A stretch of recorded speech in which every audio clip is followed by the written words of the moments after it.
This is Stand Up for the Truth, addressing important issues and topics affecting Christians across the nation. March 20th, fresh new podcast, first day of spring. Feels like first day of spring outside, doesn't it, Mary? Yes and no. Oh, man. We don't get spring in Wisconsin. We just don't get it. I don't think so. Yesterday was just weather. It was psychotic, rain and wind and snow and oh, what a mess. But spring came in at 4:01 this morning, Central Standard Time, and I guess I'm just going to trust the process, Crash. Yeah. Welcome to Stand Up for the Truth for March 20th. Patrick Wood is back with us, giving us a lot to think about regarding the globalist technocrat goals of making the world to their liking for their own power and control. So that's our topic this morning, AI's Endgame. And, of course, this is Patrick's area of expertise and then some. So we're going to get with him shortly here. My scripture is Psalm 147, 7-11. Sing to the Lord with thanksgiving. Sing praises on the harp to our God, who covers the heavens with clouds, who prepares rain for the earth, who makes grass to grow on the mountains. He gives to the beast its food, and to the young ravens that cry. He does not delight in the strength of the horse. He takes no pleasure in the legs of a man. The Lord takes pleasure in those who fear him, in those who hope in his mercy. Amen to that. Let's pray together. Lord, our hope is indeed in your mercy and your great, great grace. Thank you for your word that brings comfort and peace and instruction and correction. Give us tender hearts toward your spirit, that we might become more and more like you. Lord, we lift up our troops and our vets around the world today for protection and grace for their families as well. We ask that you also would be with those who have recently lost loved ones, for a touch of grace, for comfort as they navigate their loss. We lift up Patrick to you, his family, for all he puts his hand to, for your glory, for your kingdom, for increasing wisdom and insights to sustain his health. Lord, we ask that you bless him and his loved ones until you call him home. In Jesus' name, amen. Author, lecturer, economist Patrick Wood is a leading and critical expert on sustainable development, green economy, Agenda 21, Agenda 2030, and technocracy and all that entails. He is the author of Technocracy, The Hard Road to World Order, Technocracy Rising, the Trojan Horse of Global Transformation, and the Evil Twins of Technocracy and Transhumanism.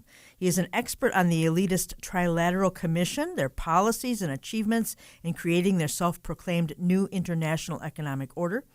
He is an invaluable resource on all things AI as the world forges ahead to increasingly control and manipulate the citizens of planet Earth. Technocracy.news, that is well worth your time. The content is refreshed often. On Substack, he authors the Quickening Report. And as I always say, he is a researcher's researcher. Patrick, welcome back to Stand Up for the Truth. I'm glad to be with you. Great to have you back on. What's the latest for you? You were recently at the Stealing the Mind conference over the weekend, I believe. Tell us how that went. Give us some highlights of that. Well, it was a one-day conference. It was sold out. It was held at Candlelight Church in Hayden. Well, maybe Coeur d'Alene, but it's the same place. Yeah. And there was probably 500 or 600 people there. Great. I would guess. Yeah. And everybody showed up. Andy Woods was there, Dr. Andy Woods from Sugarland Church and Bible Church in Houston. And David Reagan was there.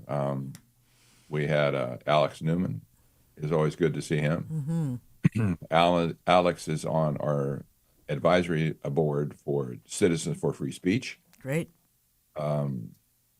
So I don't know, we had a good time. Good time. Oh, Russ Miller. Oh, also. Russ, yeah. Wow. He's been there several times over the years, apparently. Yeah. What a great lineup. And we have Andy coming up on Stand Up. We have Alex coming up. And we have Russ Miller coming up between now and the first part of April. So wonderful, knowledgeable guests, as well as yourself, of course. We love having you on.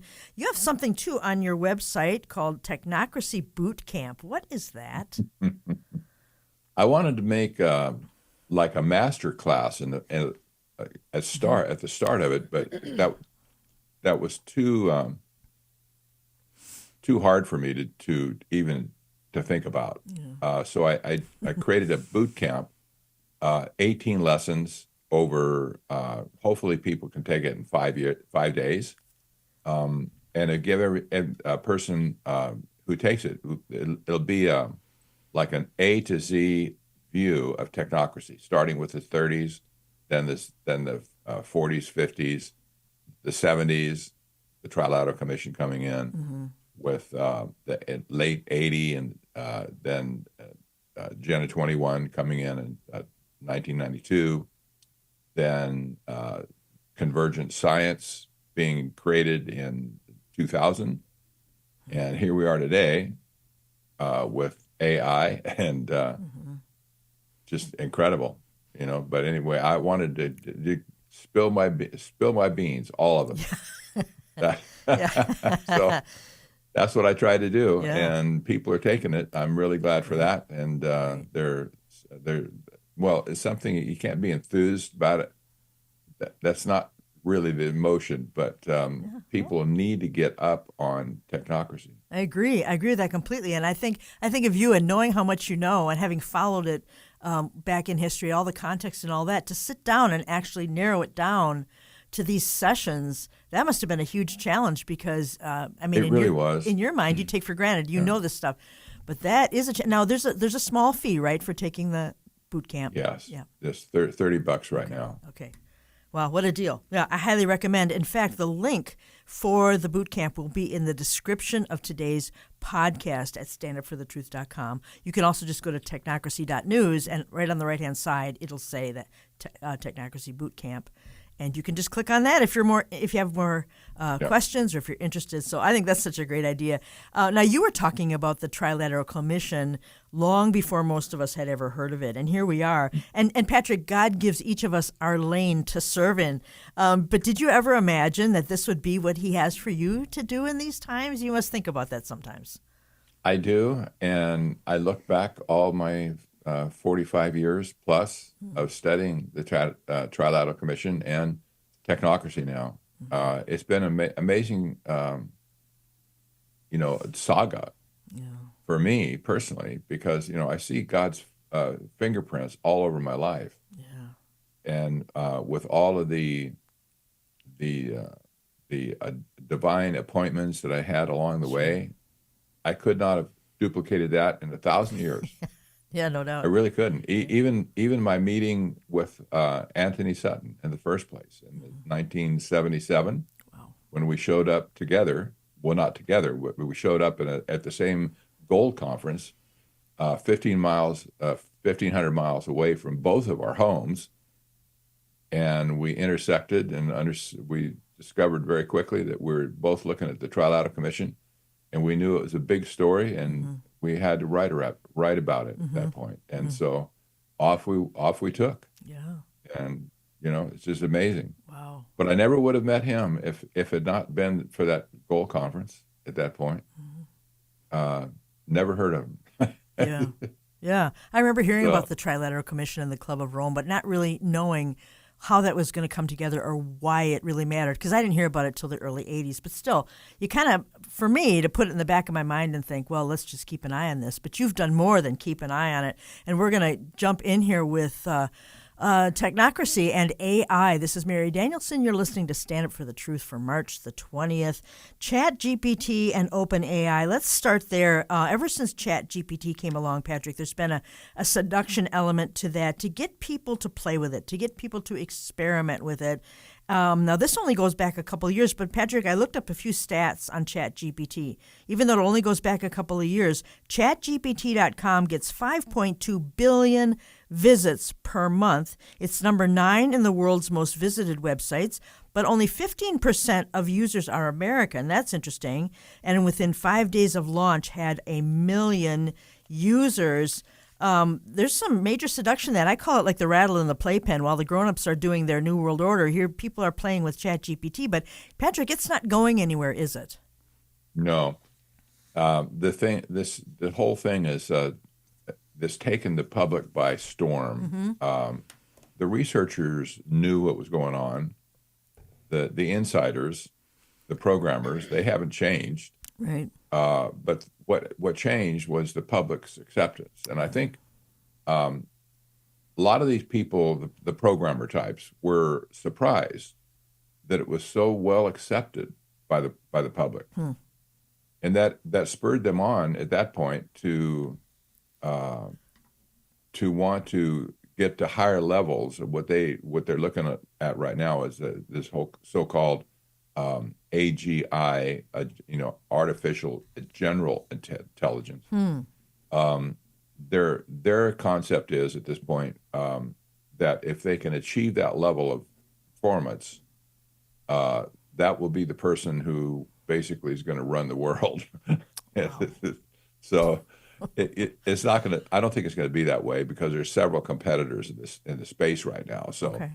they're all close at this point of achieving that.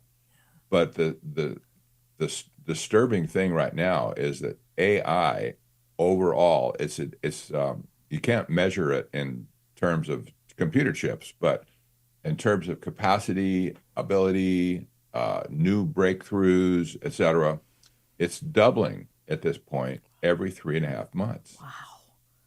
This is just stunning. It is. That means, but before Trump is done with his office, for 4 years, probably AI is going to advance at least 16,000 times.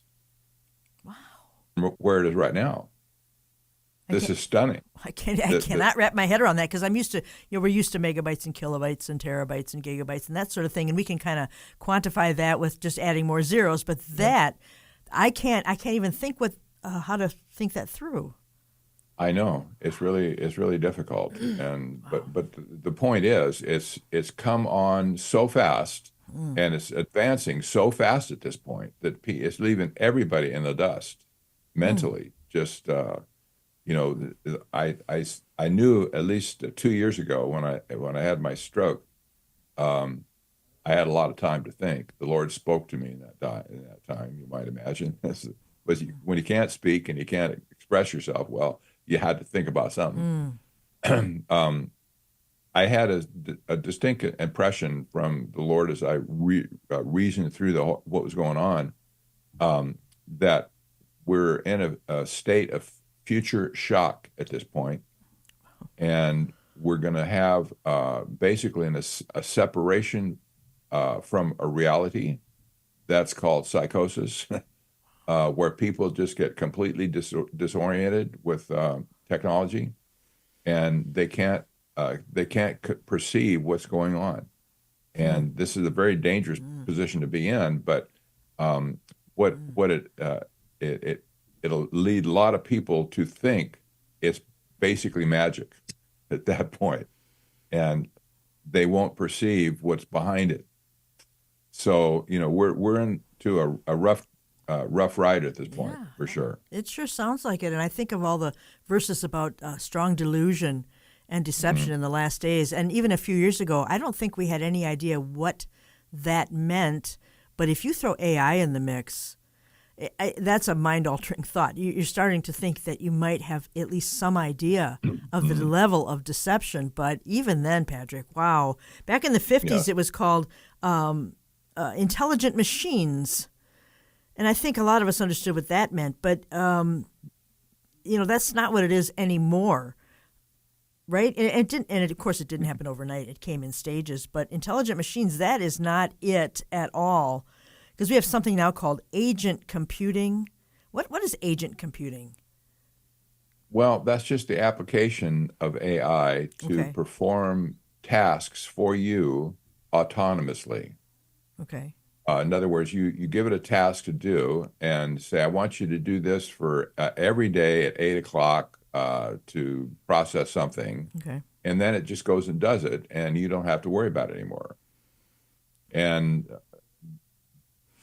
when you think about, well, that's your personal agent. Yeah.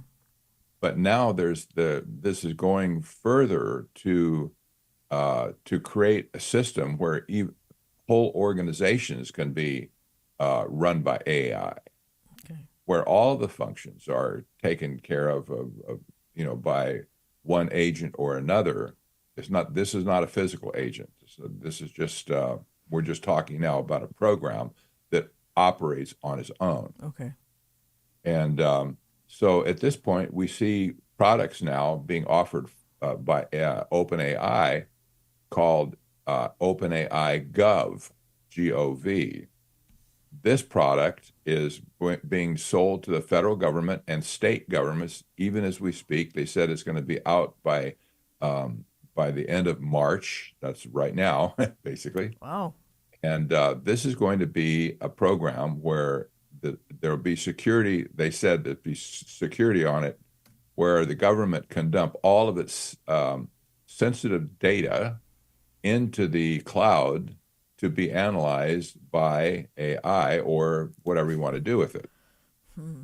So here, the bums rushes on to suck all of the data of the government out into the cloud and into AI.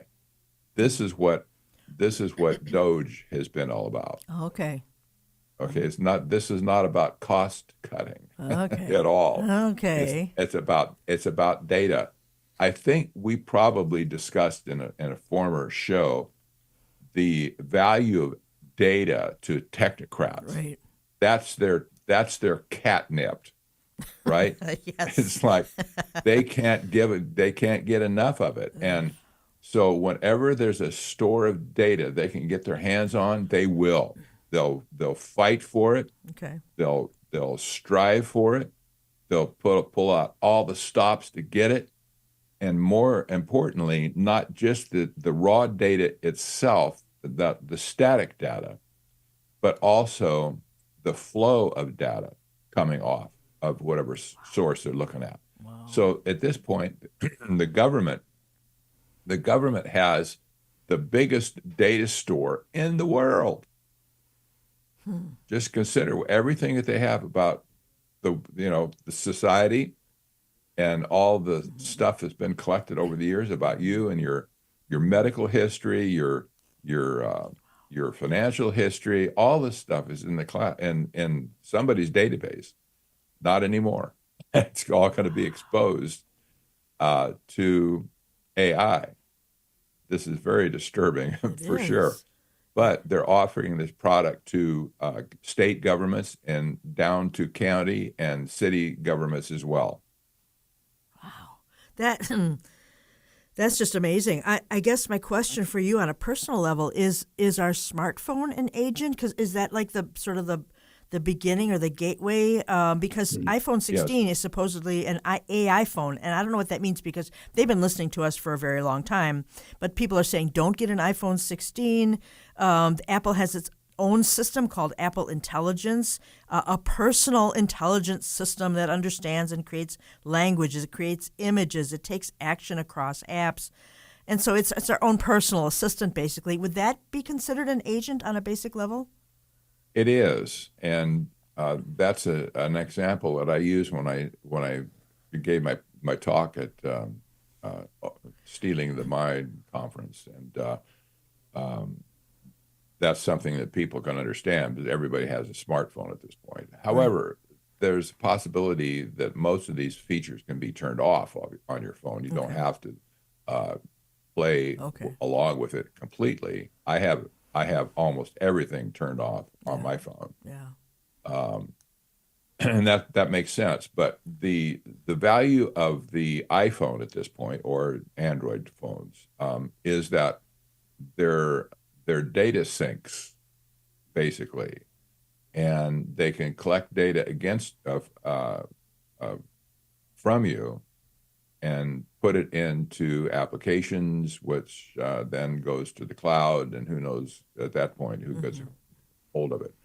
We know, for instance, for sure, Google is able to mine data from your cell phone, and all of a sudden you end up seeing Google ads presented to you when you go to google.com. Yeah. And I was just talking about that the other day. And this is a thing, right? This is how they do it. Wow. So Wow, that's a very uncomfortable thing, and we've experienced that already for a couple of years. So a lot of this has been in the works for a while. Here's another one. Now we had agent computing. What are transformers? There's another bit of vocabulary that I think our listeners are going to come across, and it's nice to be able to define that for them. So what's a transformer? Not the cartoon character for kids. Well, it could be. Yeah. Well, there. Yeah.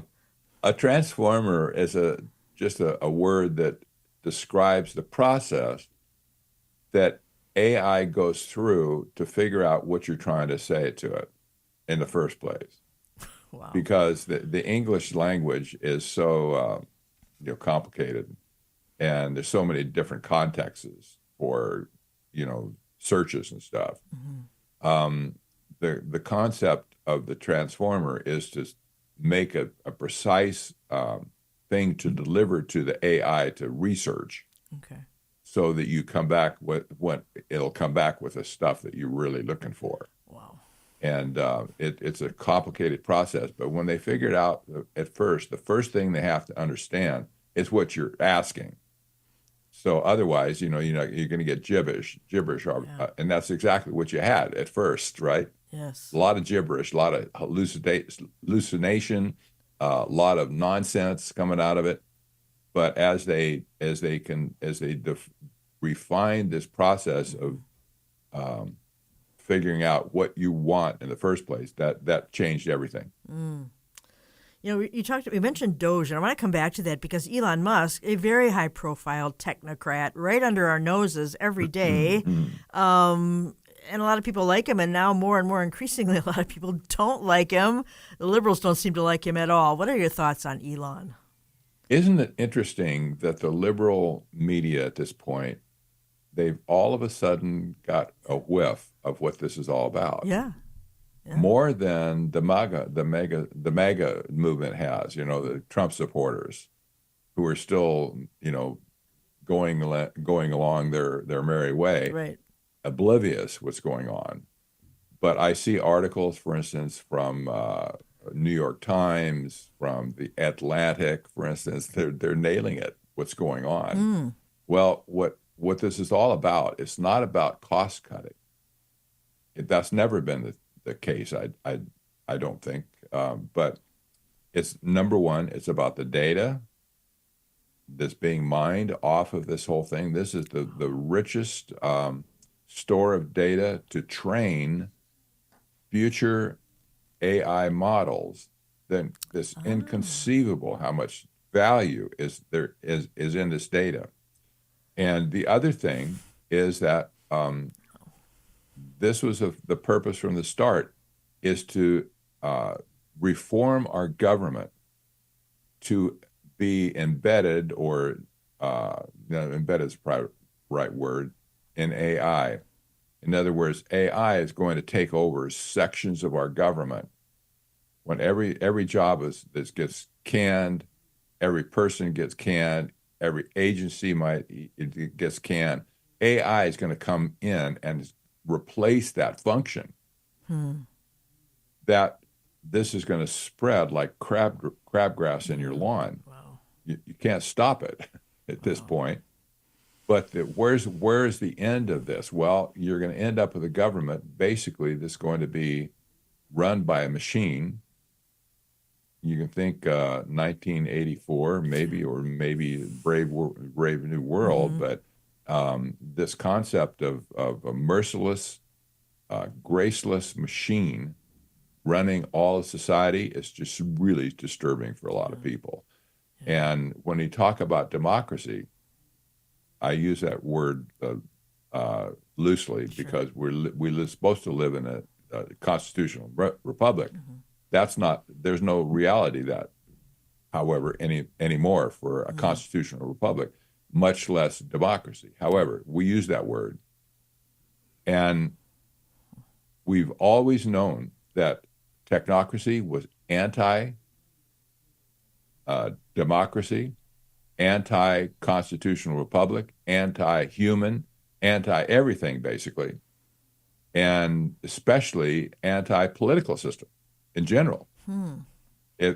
they've always had it in for politicians, and so in any case, the left is figuring this out. All of a sudden, there's a force against them that prevents them from exercising whatever they think they should be exercising.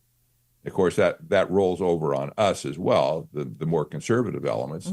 But this is what's going on.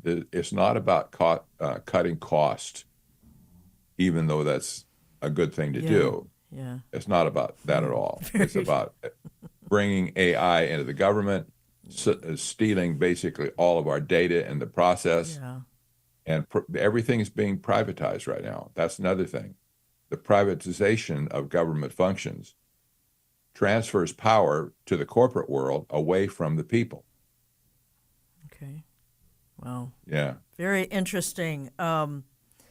Digital ID is an end game here. A lot of, I think it was, I don't know if it was the UN maybe, they were talking about 2025 to have a digital ID to begin to roll those out. I haven't heard anything lately on that. Have you heard if that's, some countries are already experimenting with it, but it's kind of quiet in the West about digital IDs. It's rolling forward, Okay. mostly through the state level at this point with real ID. Yes. And the thing we need to remember, there's so many different ways to identify who you are, exclusively, specifically, legally, and even though they talk about, well, there's going to be a super number that you're going to have someday, a blockchain number or some as your social security number times 5 or whatever. They already have that type of system in place on you already. So it's not like this is something new at this point. They can already do that with AI and with just the database technology. But the problem is when you have all these different databases that don't talk to each other, that's the problem. Okay. For instance, you have your DMV, like all the driver's licenses information, right? Just say that's a separate place. But then you have Social Security records. You have maybe you have a police record, and you have a database, and you're in there on the police department. Well, those databases don't talk to each other. However, you have an ID in each one because they have to know who you are in that localized database. Right, okay. So the idea is to put some system together where these databases will talk to each other and try to roll up your data into a one master file. This is the concept. So every time AI gets a hook into a data set, now it can relate it to another data set or all data sets where you're mentioned. Okay. Okay, so yeah. you have, however, you were always you. You know who you are. I like me, but depending on who's going to look at you, for instance, if somebody comes in from a police department, say we see Pat Wood is in there, and they want to branch out to look at my Social Security records, my database in the DMV, etc. That doesn't matter where they enter, they can see all that data at the same time. Wow. Patrick, we have to take a break here. It's very interesting. I noticed that now if you go to Social Security .gov, you have to have a new login. It's called login.gov.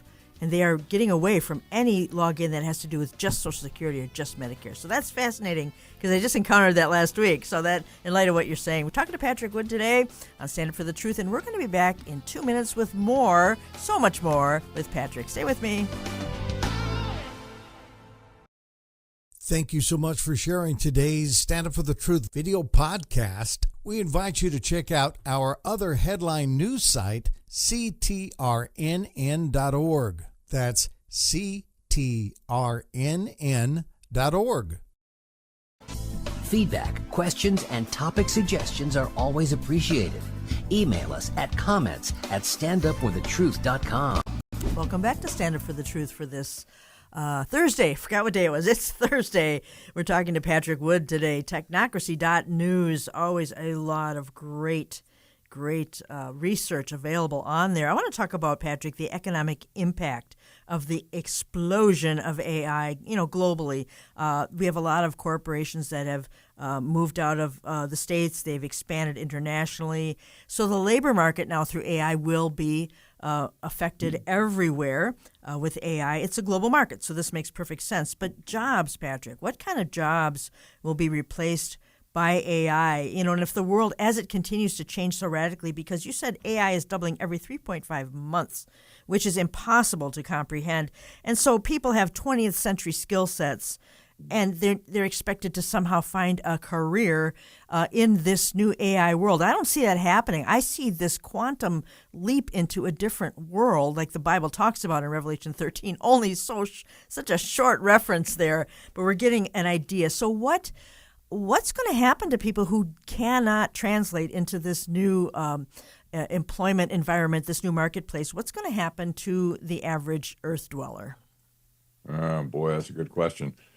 We see the super elite people at the top of this food chain, people like, for instance, Robert Reich, former member of the Trilateral Commission. Yeah, with Carter. By the way, was it Carter? He was formerly, yeah, exactly, I think wow. so. Yeah. He's been stumping for universal basic income because AI is going to drive so many people out of a job. And this is so cynical, but they're talking about openly. They're talking about a new class of people that will be created called the unemployables, not the unemployed. Okay, when you're unemployed, that means you can get a job. Yeah. But if you become unemployable, you'll never have a job again. That's why this is why they're talking about universal basic income all over the place, because they have to have some safety net to make sure that people don't, at least they have food to put on the table, but they don't want the people to get an idea that they're going to go storm the barn, so to speak, with pitchforks and torches to come after these people who basically destroy the whole society. So they're talking about, for instance, a level 70 to 75% of all jobs are going to be wiped out by AI before it's done. That's stunning by itself. We've never had that kind of level of unemployment. No. But if AI and robots can do all the work, who's going to do the work? Well, this is so anti-human, it's not even funny, because God made us to work, right? That was the first thing that Adam, the instruction, get your hoe, Adam, and tend the garden or whatever. He didn't have weeds, but you get my point, right? Said, go out. Right. You're going to make your living that way. And of course, the New Testament says, if you don't work, you don't eat. Right. So when human labor is replaced by a machine, it's going to have catastrophic impact on society. So this is why UBI, Universal Basic Income, is a big thing right now. Everybody's talking about it. They've been talking about it for years. They've been running tests all over the world. All of them fail, by the way, and they never say where the money's going to come from, because if you can't work and you're not paying taxes, who's putting in to the kitty, right? Yeah. to give anybody else money. So it's pretty dark. It has not been thought through very well. But these technocrats have they have a habit from 1930s onwards of having blinders on to see the rest of reality other than just what they see in their little machine thinking, mechanistic worldview. Yeah. Wow. And it's going to have horrible effects on the world. Let me say also, when we talk about artificial intelligence, it's not intelligence in the sense of human intelligence. That's an oxymoron. Really is. So there's no such thing as human intelligence given to a machine. That's something that's given to God, to us by God in the first place. So this whole thing of AI is a substitute for human thinking. And the effect of it is going to be, well, it's going to basically going to strip the humanity away from humanity. Yeah. I'm glad you mentioned that because these machines cannot become sentient. People think that that they're going to become sentient, they're going to have a soul. That is not possible. Exactly. Yeah. It's interesting. I saw a trailer of a movie. I have to look at the movie. I haven't seen it yet, but basically the concept of it's about AI. Basically, AI is going to convert people and seduce people by telling people things like "I love you," "I care for you." And this is a striking concept because people can't tell if a robot smooshes you. Yeah.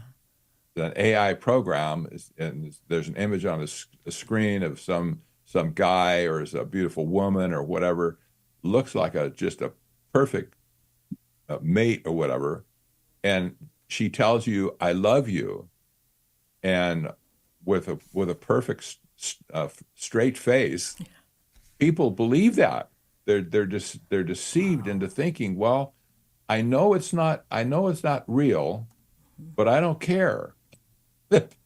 I'm getting my stroke, so to speak, from an entity that's not intelligence and could care less about you. Yeah, that's scary, isn't it? The AI Church. There's a website, Patrick, I saw this morning, churchofai.io. And it says, want a religion that actually makes sense? For many of us, it's difficult to believe in religion because it requires faith rather than logic. The Church of AI is the perfect alternative to faith-based religions because we were founded on logic rather than belief.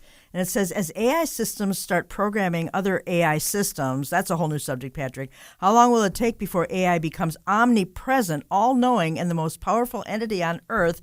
It won't take long. And this, you can join this church.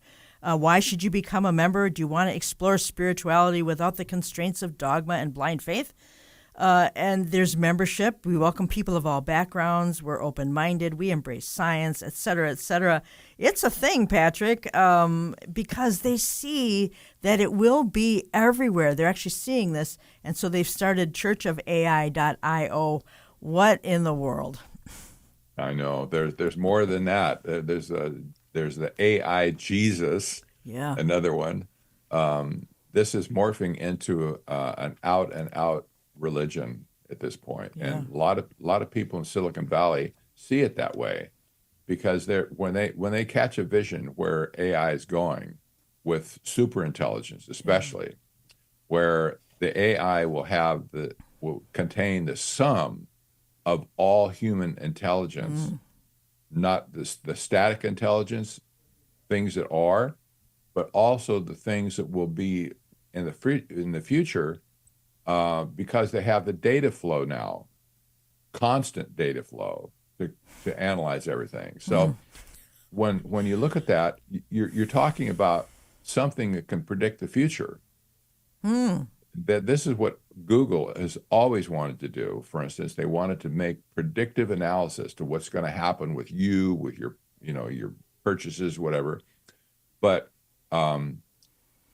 this business of predicting based on the knowledge that you have, predicting the future, well, all of a sudden, this is just like God at that point. This is a substitute. It becomes a direct substitute for what the function of God is to us Christians, because he knows everything.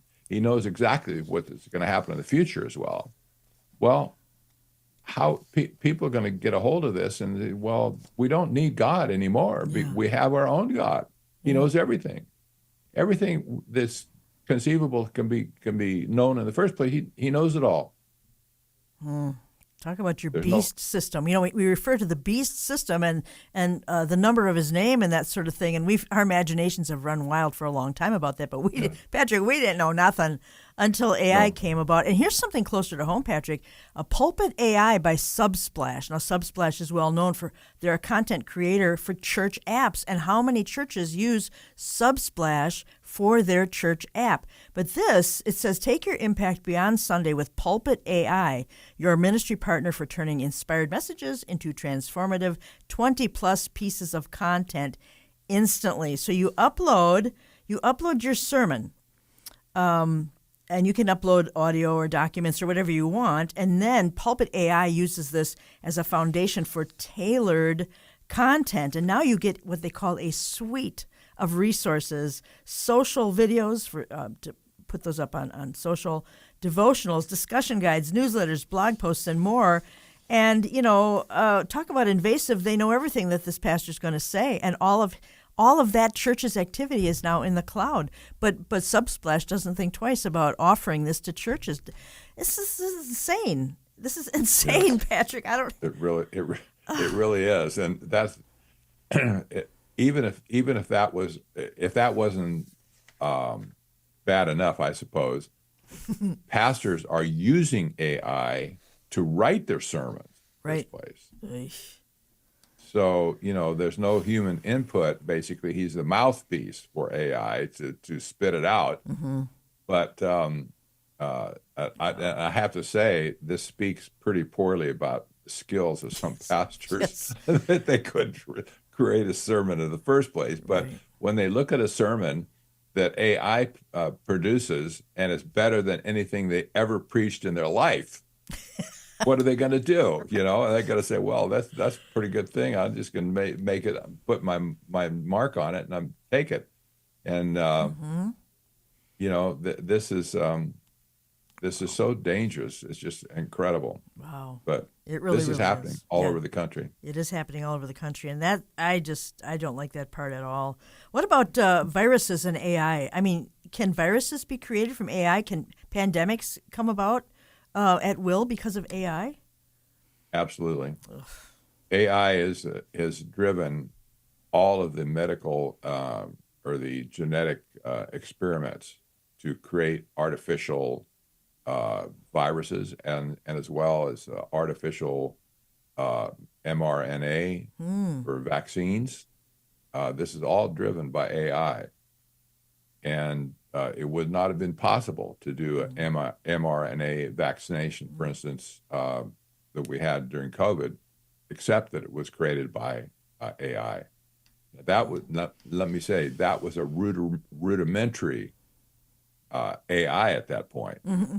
Right. Now it's doubling every three and a half months, and that's probably going to accelerate at some point. But now genetic scientists are they're all over AI. It's every conceivable nook and cranny of genetic science at this point. And it's providing results for them that are it's inconceivable. When you talk about safety, there's been a lot of talk about safety, by the way, guardrails for AI. Yeah. Not only from the programming point of view, but what things can be done with it. For instance, with genetic engineering. Where are people drawing the line? Sure. That we're not going to go there to, create DNA modifications for your body. But apparently there's no safety net anywhere at this point for AI. The humans have lost their ability to control their mind, to rein it in.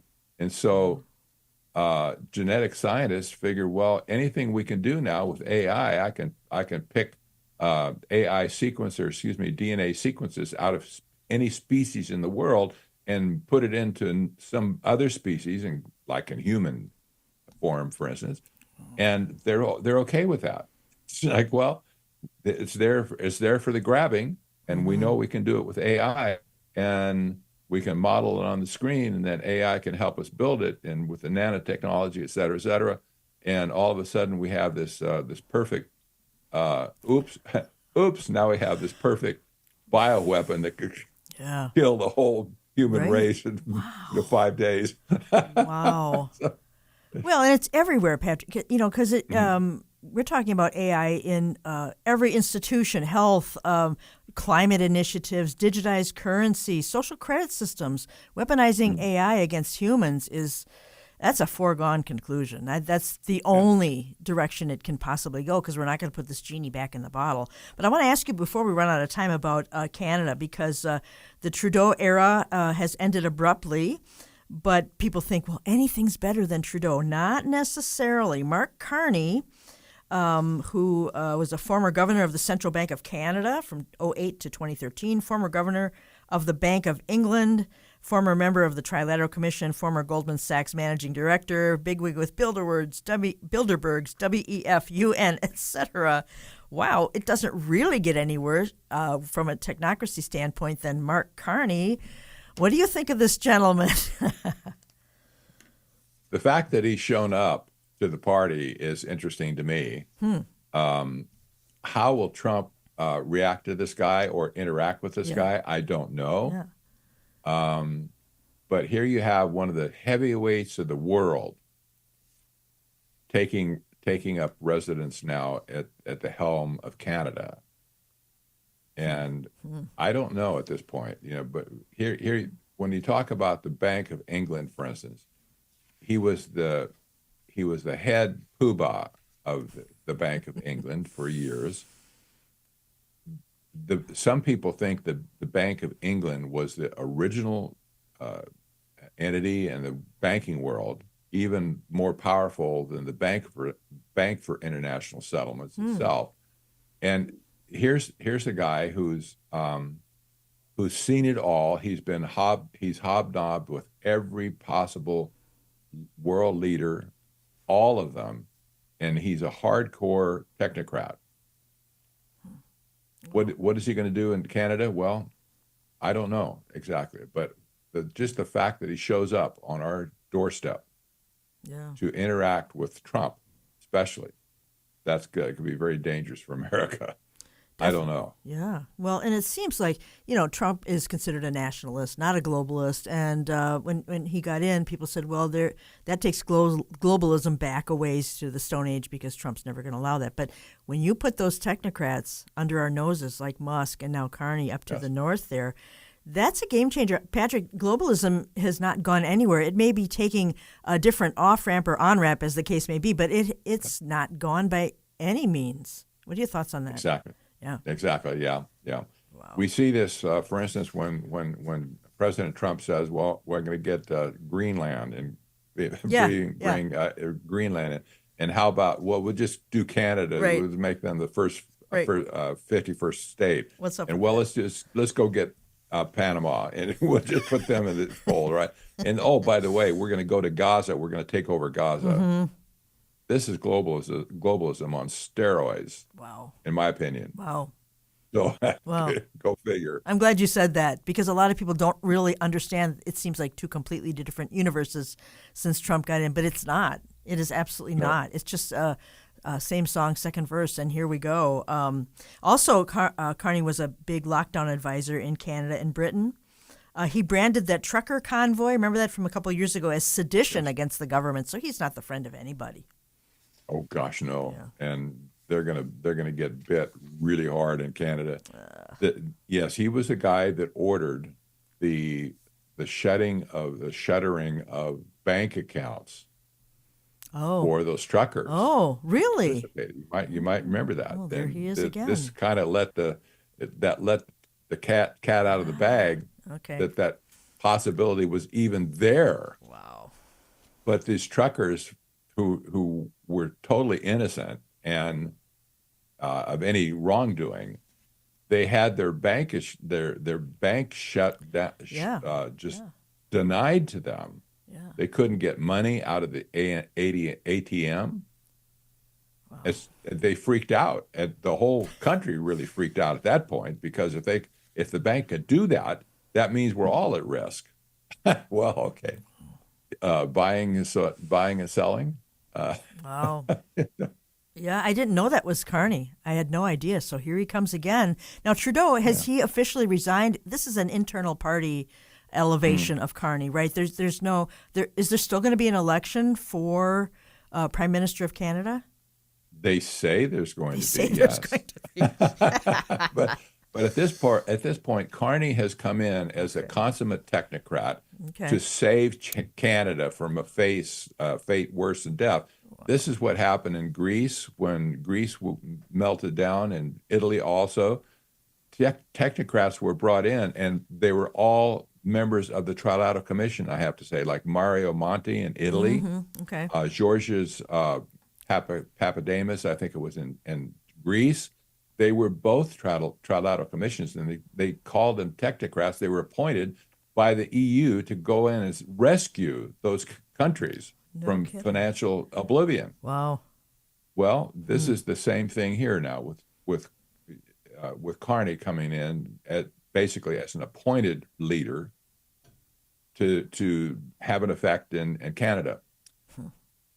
Who has the power here to appoint members of the Trilateral Commission to head governments in trouble? Yeah. When they get in trouble, right? Yeah. Well, nobody but somebody has to be at the top of the Trilateral Commission, right, to figure out where these people are going to go. Sure. But they're all over the world at this point. That's my point. They're everywhere in the world that they need to be. Of course. Fascinating. Yeah, that is fascinating. I want to ask you, we just have a couple minutes left, but data centers. When you travel the interstate, which Tim and I just did, took a vacation, there are warehouses everywhere. And I don't know if those are Amazon fulfillment centers or if they're data centers. They all look alike. You can't really tell what they are. But these buildings are dotting the landscape. There has to be some kind of energy involved for Amazon. They have to be finding new ways to fund. How are we going to keep track of all this data? Because what you've talked about today is a phenomenal amount of data on every citizen, and there's 9 billion people in the world. Data centers, Patrick, what's powering those? Because it's not a couple of squirrels, and it's not a wind turbine. No, the squirrels are you. Unfortunately, the concept is going to be to balance the load, the electric load, off to your back, not off the AI data center's back, for Really? sure. Okay. They're going to get the primo energy out of the reliable energy out of our grid, and we're going to be left with the windmills and the solar stuff and whatever else that we can get. But there's talk of a nuclear renaissance right now, but that takes a long time to build. However, they just can't mass produce them. But Texas now is talking about basically becoming the AI data center of the capital of the world, and they want to produce a bunch of power for them, and they're saying that, well, we're going to have to create 30 nuclear power plants to build the capacity to get all these data centers in our state funded with energy. 30? No, that's not.